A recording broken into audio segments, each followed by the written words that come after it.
السلام علیکم ورحمۃ اللہ وبرکاتہ۔ پیارے بھائیوں اور پیاری بہنوں،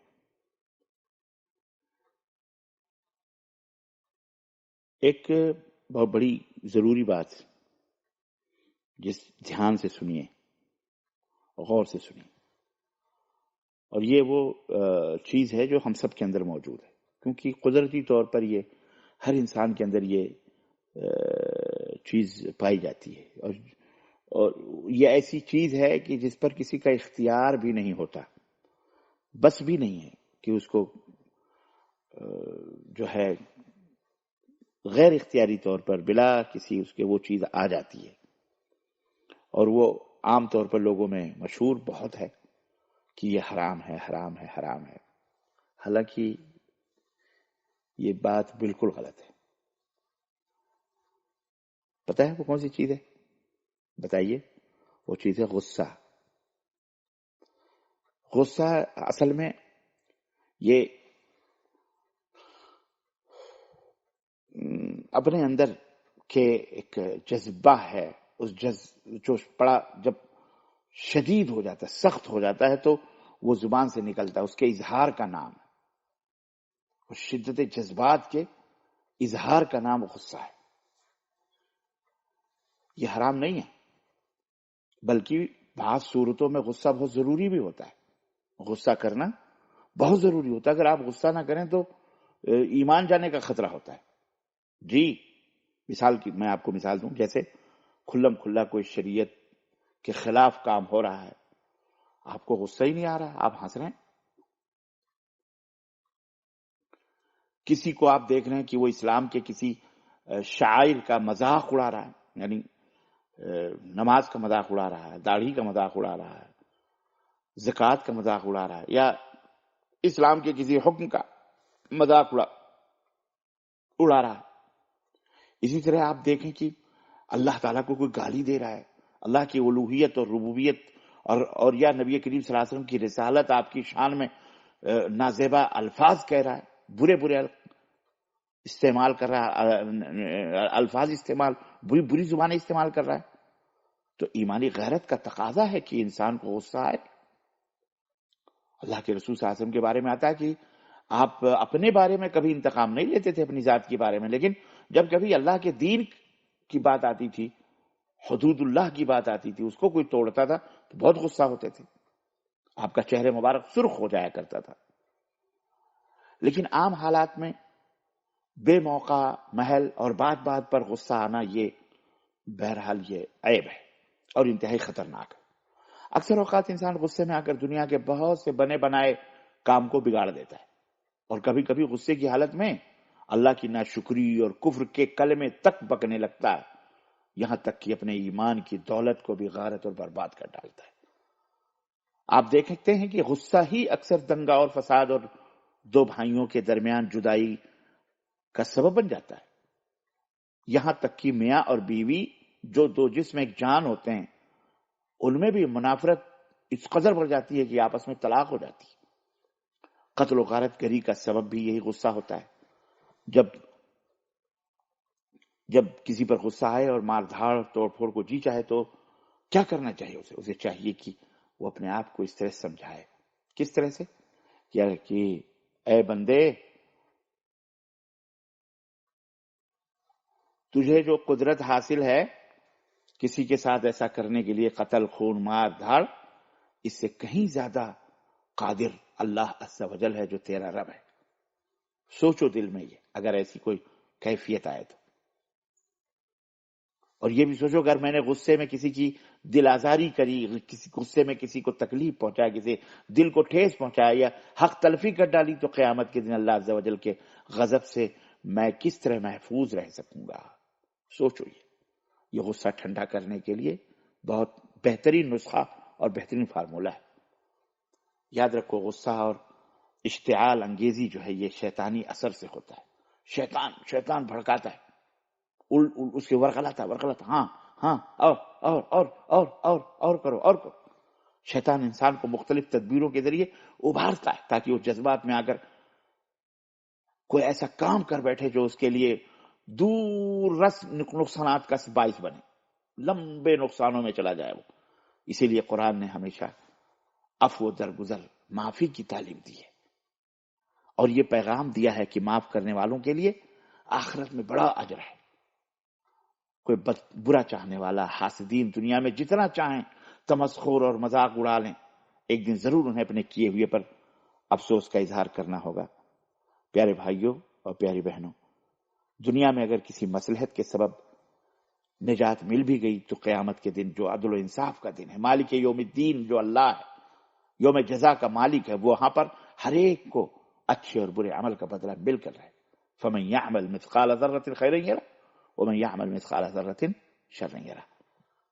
ذرے ذرے کا حساب ہوگا، اچھائی ہوگی ذرہ برابر، وہ بھی برائی ہوگی وہ بھی اپنے سامنے دیکھو. اللہ تعالیٰ نے قرآن کریم میں فرمایا ایمان والوں سے کہہ دو کہ انہیں جو اللہ کے جزا اور سزا کے واقعات پر یقین نہیں رکھتے، ان سے کہہ دو انہیں معاف کر دیا کریں تاکہ لوگوں کو ان کے کاموں کا بدلہ ملے. جس نے اچھا کیا اس نے اپنے بھلے کے لیے کیا، اور جس نے برا کیا اس نے اپنا برا کیا، پھر تم اپنے پروردگار کے پاس لوٹائے جاؤ گے. سورہ جاثیہ آیت نمبر 24. اس آیت کریمہ کے شان نزول میں لکھا گیا ہے کہ کسی منافق یا کافر نے کسی مسلمان سے کوئی بدتمیزی کر دی تو اس سے بعد مسلمانوں کو طیش آ گیا، غصہ آ گیا، تو اللہ تعالیٰ نے یہ آیت کریمہ نازل فرمائی، عفو درگزر کی نصیحت فرمائی، معاف کر دیا کرو. کافروں کو تو ہم تو مسلمان ہیں، بھائی ہیں، ہمارے لیے کیا باتیں ہیں. تو اس مفہوم کی بہت ساری آیتیں قرآن کریم میں موجود ہیں جن میں مختلف انداز سے اللہ تعالیٰ نے جذباتیت کے بدلے حقیقت پسندی، غصہ اور اشتعال کے بجائے صبر، تحمل، برداشت اور انتقامی کارروائی چھوڑ کر بردباری، قوت برداشت کی صفت جو خوبی ہے اسے اختیار کرنے کی تلقین کی ہے، اور بتایا گیا ہے کہ صبر کا راستہ جنت کا راستہ ہے. اور کسی ناخوشگوار واقعے پر کسی بھائی کے خلاف نفرت اور انتقام کی آگ بھڑکانا یا بھڑک اٹھنا یہ شیطانی راستہ ہے، اور شیطان انسان کا ازلی دشمن ہے. ان الشیطان لکم عدو مبین. اس لیے انسان کو چاہیے کہ اس شیطان سے پرہیز کرے، شیطان کے طور و طریقے سے پرہیز کرے. حضرت ابو ہریرہ سے روایت ہے کہ ایک شخص نے عرض کیا کہ یا رسول اللہ مجھے کوئی وصیت فرمائیے جس پر میں عمر بھر عمل کرتا رہوں. تو آپ صلی اللہ علیہ وسلم نے فرمایا غصہ کبھی مت کرنا. راوی کہتے ہیں اس شخص نے اپنی کوتاہ فہمی کی وجہ سے بار بار یہی سوال کیا وصیت کیجیے عمر بھر میں عمل کروں. آپ نے بار بار یہی کہا کہ غصہ مت کرو، غصہ مت کرو، غصہ مت کرو.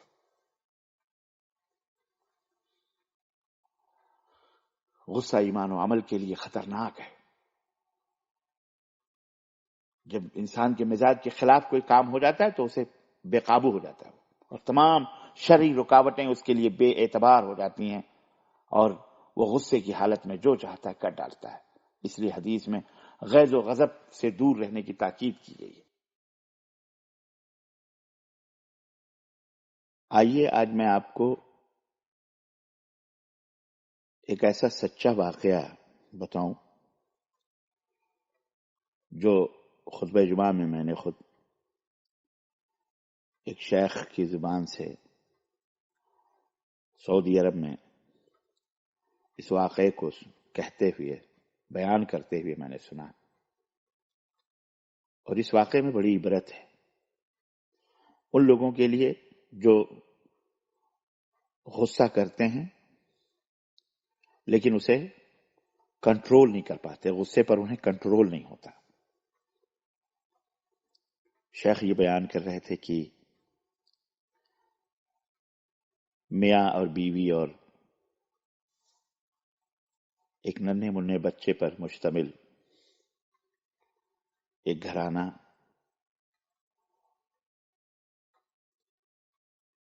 ایک گھر بنایا انہوں نے، اور اس گھر کے فرنیچرز وغیرہ نئے نئے خرید کر کے انہوں نے لائے. الماریاں، گدے، ڈریسنگ ٹیبلز، بیڈ روم سجایا اور ان کے پاس چھوٹا سا بچہ تھا، چلتا پھرتا، ننا منا گھر میں کودتا پھانپتا۔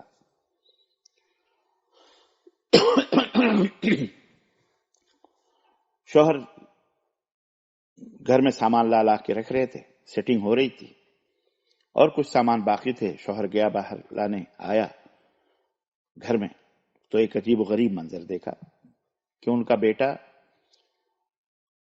اب وہ کمرہ سجا کے گیا تھا، وہ بچے ہوتے کھیلتے ہیں کودتے ہیں، بال وال، ادھر سے بال ادھر سے بال، وہ بچے نے بال ماری تو وہ کہیں شیشے پہ لگی، شیشہ پھر وہ چکنا چور ہو کے کہ وہ ڈریسنگ روم میں پورا شیشہ بکھر گیا اور منظر بڑا برا رہا۔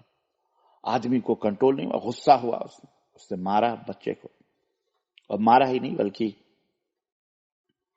اس کو جو ہے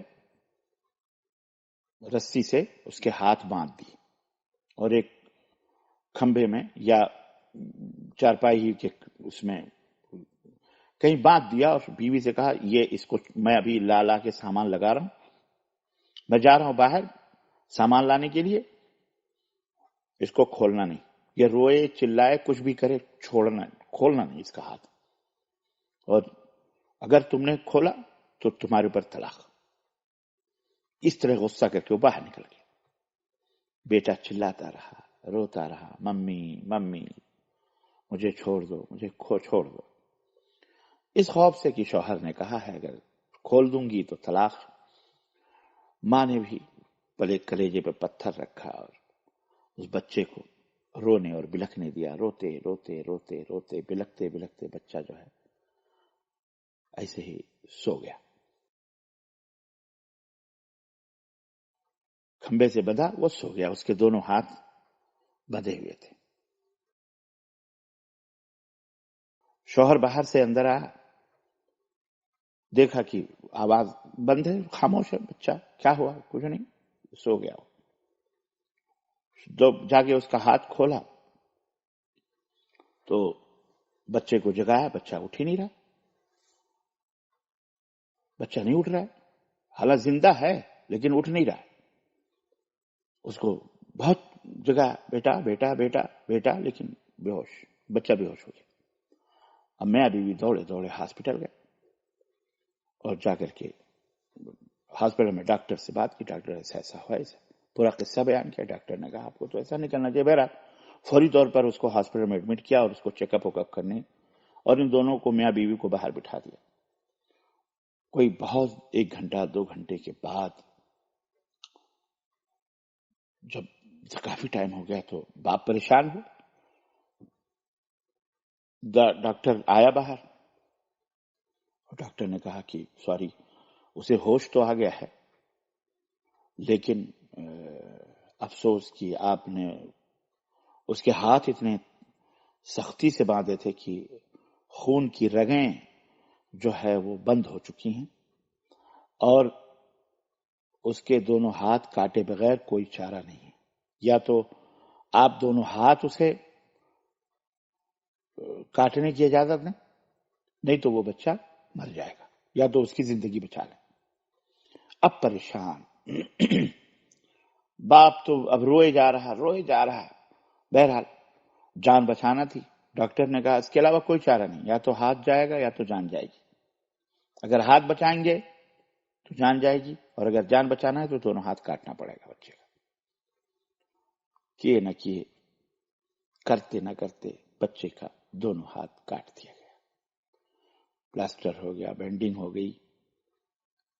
اب بچہ گھر میں ہوش میں ہے، آیا بچہ بار بار یہی چلا، بابا میرے دونوں ہاتھ، بابا میرے ہاتھ، بابا میرے ہاتھ، یہی چلا چلا کر کے بیٹا روتا ہے، چلاتا ہے۔ غصے کا یہ انجام ہوتا ہے، خطرناک بھیانک انجام، زندگی بھر کے لیے بیٹے کو لولا بنا دیا، اپاہج بنا دیا، ایک باپ نے اپنے غصے پر قابو نہ کرتے ہوئے۔ تو جو لوگ غصے پر کنٹرول نہیں کرتے، قابو نہیں کرتے، ان کا حشر یہی ہوتا ہے۔ اللہ تعالی ہمیں اپنے بچوں پر رحم کرنے، اپنے بھائیوں پر رحم کرنے، اپنے بیویوں پر رحم کرنے، اپنے قرب و جوار پر رحم کرنے، تھوڑا سا کنٹرول کر کے اپنے اوپر ضبط کرنے کی توفیق عطا فرمائے، اور اپنے گھر، اپنے ماحول، اپنے سماج اور معاشرے کو اپنے غصوں سے، اس کے قہر سے بچائے اللہ تعالیٰ۔ اللہ تعالیٰ ہمیں اور آپ کو اس مہلک بیماری سے، غصے سے محفوظ رکھے۔ جہاں غصہ کرنے کا موقع ہے وہاں غصہ کرنے کی توفیق دے، اور جہاں صبر کرنے کا موقع ہے وہاں اللہ صبر اور تحمل اور برداشت کی قوت عطا فرمائے۔ آمین یا رب العالمین۔ وصلی اللہ علی نبینا محمد وعلی آلہ وصحبہ اجمعین۔ والسلام علیکم ورحمۃ اللہ وبرکاتہ۔